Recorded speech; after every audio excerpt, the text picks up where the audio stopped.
You thought you were free. After all the chaos, after all the gaslighting, the subtle put-downs wrapped in compliments, the moments you questioned your own memory, your own worth, you finally walked away. Stronger, clearer. You had reclaimed a sense of self you thought you'd lost. But just when you stood tall, just when you found peace in the quiet without them, they returned.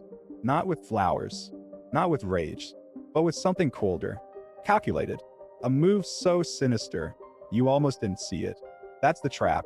When a narcissist sees that you're too strong to manipulate the old way, they'll reach for the last dirty trick in their arsenal. One that doesn't attack your emotions. One that attacks your reputation.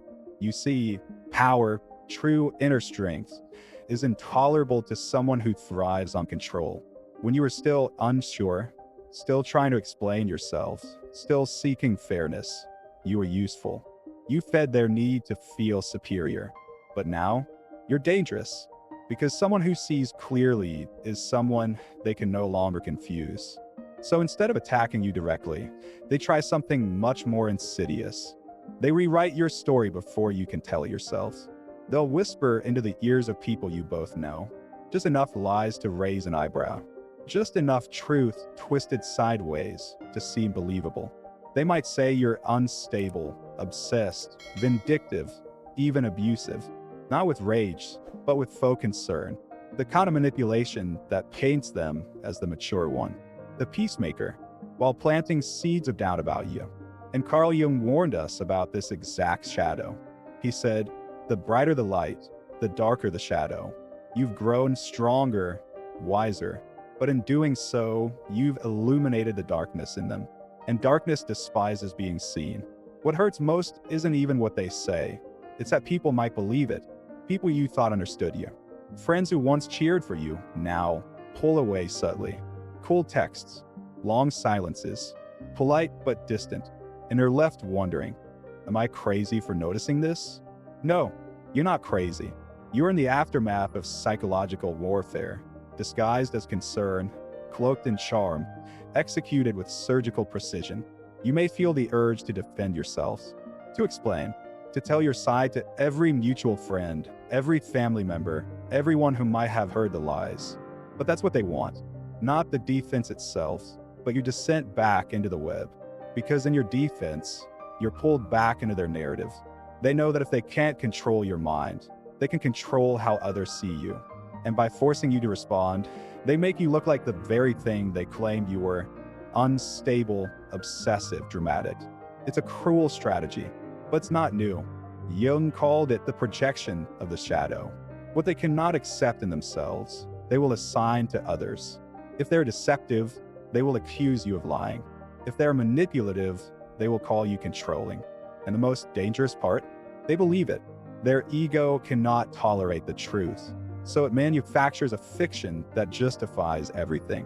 They become the victim of your strength. Your silence becomes hostility. Your boundaries become abuse. Your healing becomes revenge. You may be asking yourself, what now? Do you let them smear you without a word? Do you just sit back while your character is butchered by someone who once claimed to love you? The answer isn't easy, but it is powerful. You don't respond in the way they expect, because you're not who you were when they met you. You've evolved beyond the need to be seen as good by people who only love a version of you they could control. That need, the craving for others to validate your truth, is what they use against you. It's the hook, the bait. And now, you see it for what it is. Let them speak. Let the story circulate. Let the silence from others hurt for a moment. And then let it go. Because anyone who could be turned against you with a whisper was never standing with you. What you're facing isn't social rejection. It's spiritual refinement. The narcissist has revealed their final move, destroying your image when they can no longer destroy your soul. But here's the twist. They underestimated something. Something Carl Jung knew deeply. The power of individuation. That process where you become whole, not through praise, but through pain. Your strength threatens them, not because it is loud, but because it is unshakable. Because you now embody something they cannot mimic: authenticity. They can fake charm. They can mimic empathy, but they cannot forge a soul that's integrated. And no matter how loud their lies become, your presence, your wholeness, will speak louder in the long run. You're not in a war of words. You are in a battle of essence. And the only way to win that battle is to not play by their rules anymore. You begin to understand something that once terrified you. Not everyone needs to hear your truth. That silence is not surrender, it's strategy. The narcissist counts on your reaction because they never evolved beyond the game. But you stop playing, and the moment you stop trying to prove your worth is the exact moment you began to reclaim your power. At first, the silence feels like suffocation. Every cell in your body screams for justice. You imagine telling your story with eloquence, with tears, with evidence. You imagine gathering the texts, the voicemails, the witnesses, and laying it all bare. You imagine vindication. But that fantasy is just another leash. Because if your peace still depends on the belief of others, you're not yet free. Carl Jung once wrote that what you resist not only persists, but grows in size. By resisting their image of you, by fighting it, you breathe oxygen into the lie. They don't need you to engage in war. They just need you to validate the battleground. And the moment you do, you've already lost. Because you've returned to the arena they built, and you're playing by the rules they wrote.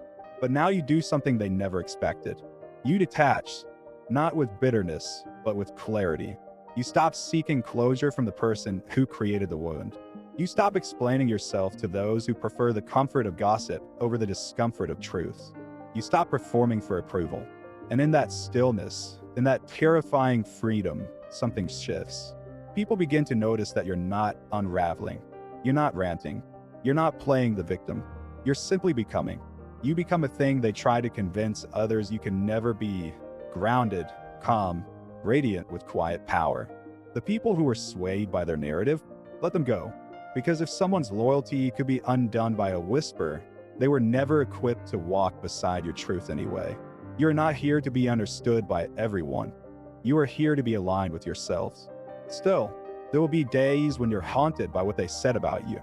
You'll wake up remembering the smirk on their face, the coldness in their voice, the moment they spoke about you like you were nothing. And in those moments, you might feel small again. But you're not small. You are being stretched into someone they can no longer reduce. And that pain you feel, it's not weakness, it's growth. You start to see the narcissist not as a monster, but as a wounded child wearing a mask. The mask of confidence, the mask of control. But underneath it all, a desperate, terrified soul clinging to a false identity because their ego cannot survive the truth. But they are empty, and you saw it. You saw the void beneath the charm. And instead of staying and patching it with your empathy, you walked away. That is your crime in their story. You saw the truth and refused to pretend anymore. And here's the paradox. The more you grow, the more they unravel. Not because you're attacking, but because your existence without them is the ultimate threat. It shows the world what's possible on the other side of their illusion. It breaks the spell. And narcissists don't fear hatred. They fear irrelevance. They fear being forgotten. And when you live fully, joyfully, without needing their approval, you become the evidence of their failure to control you. This is why they resort to that final dirty trick, to smear you, not just to others, but to themselves, because they need a story to make peace with your strength. They need to believe they were the victim. It's the only way their fragile identity can survive. So they rewrite history. They invent betrayals that never happened. They magnify your flaws, and they recast themselves as the noble hero who walked away from your toxicity. You may never have the chance to correct them, and eventually you won't want to. Because when you finally rise above the need to be understood, you unlock something that no narcissist can ever fake: inner peace. You don't just survive, you outgrow. And that is the real revenge. Not bitterness, not payback, just joy, just peace, just wholeness.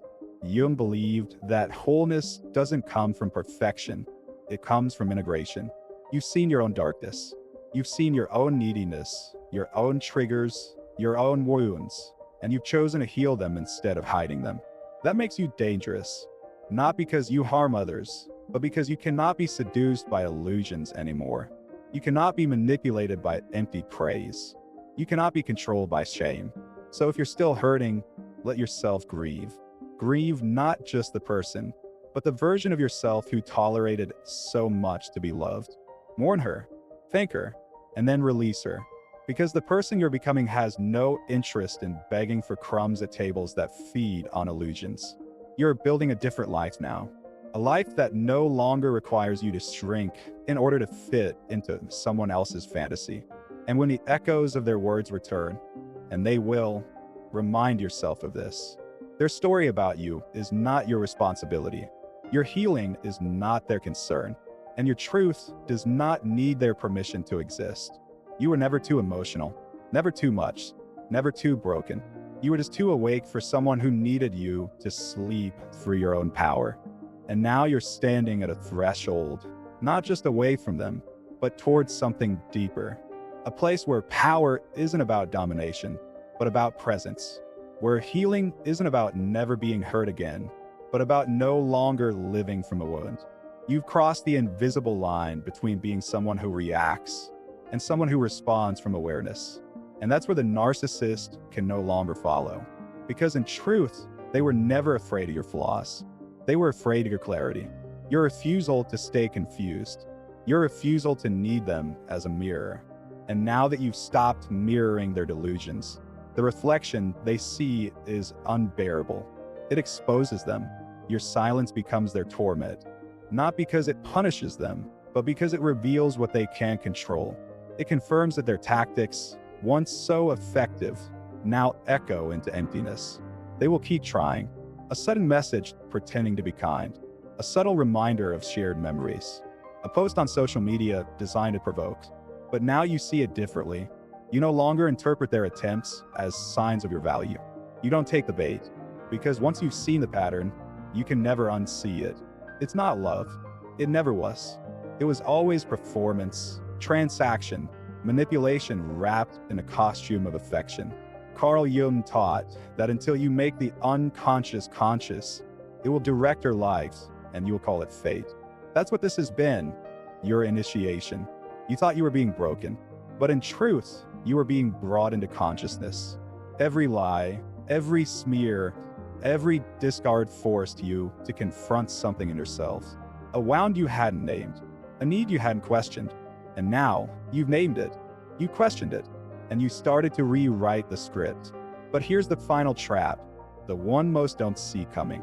After the narcissist loses control of your life, they will try to take control of your story, not through confrontation, but through subtle erasure. They'll tell others you were never that close, that you were unstable, that you misunderstood everything. And when people hear that version, you'll be tempted desperately to set the record straight. But this is where true transformation happens. Not when you defend the old version of yourself, but when you stop needing the old version to be validated at all. You begin to realize something sacred. You're not the story they tell about you. You're not even the story you used to tell about yourself. You are the awareness beneath the story, the one watching, growing, transforming. And from that place, you can finally do something radical. Forgive, not for them, but for you. You don't forgive the abuse. You don't excuse the cruelty. You don't pretend it didn't happen. No, you forgive the illusion that they were ever capable of loving you in the way you needed. You forgive the version of yourself that kept hoping they would change. You forgive the years you lost, not because they weren't real, but because holding on to bitterness won't bring them back. And you let go, not with a grand gesture, but with quiet dignity. You close the book, not because the story was good, but because you're ready to write a better one. And maybe one day, when you least expect it, you'll meet someone who sees you without projection, who doesn't punish your depths, who isn't intimidated by your strengths. And you'll realize that everything you went through didn't break you, it built you. It burned away the illusions, the people-pleasing, the identity wrapped in performance. And what's left is someone you're proud to be. Jung called this the process of individuation, the becoming of the self. Not the false self you constructed to survive, not the ideal self others try to mold you into, but the true self, forged in fire, illuminated by truth, rooted in sovereignty. You're no longer acting out old patterns. You're no longer waiting for someone else to reflect your worth back to you. You're the mirror now. You are the light. And anyone who tries to dim that light with lies and confusion will simply fade into irrelevance. There will still be moments when the past whispers to you. A song, a street corner, a voice in a crowd. And for a moment, you'll feel the old aches. That's okay. You're human. But you are not who you were. You don't live there anymore. You can feel the pain without being defined by it. That's the gift you gave yourselves. The freedom to feel without drowning. The strength to remember without relaxing. You may not get the apology. You may never be vindicated publicly, but you don't need it. Because you've chosen something rarer than revenge, self-possession. You become someone who walks away, not to punish, but to preserve. You become someone who doesn't chase, but chooses. Someone who no longer begs to be seen, but simply sees yourself. So if they try to rewrite your story, let them. Their version may reach a few years, but your truth, it will live in your presence, your peace, your power. And that, in the end, is something no smear campaign can touch. Let them lie. Let them twist. Let them vanish into the shadow of their own theater. You have exited the stage. You are no longer an actor in their drama. You're the author now. And the story you're writing, this one, it's real, it's whole, and it's yours. So breathe. Keep walking. Keep rising. The narcissist played their last trick. But you chose truth over illusion. Light over shadow. And that choice will echo louder than any lie ever told.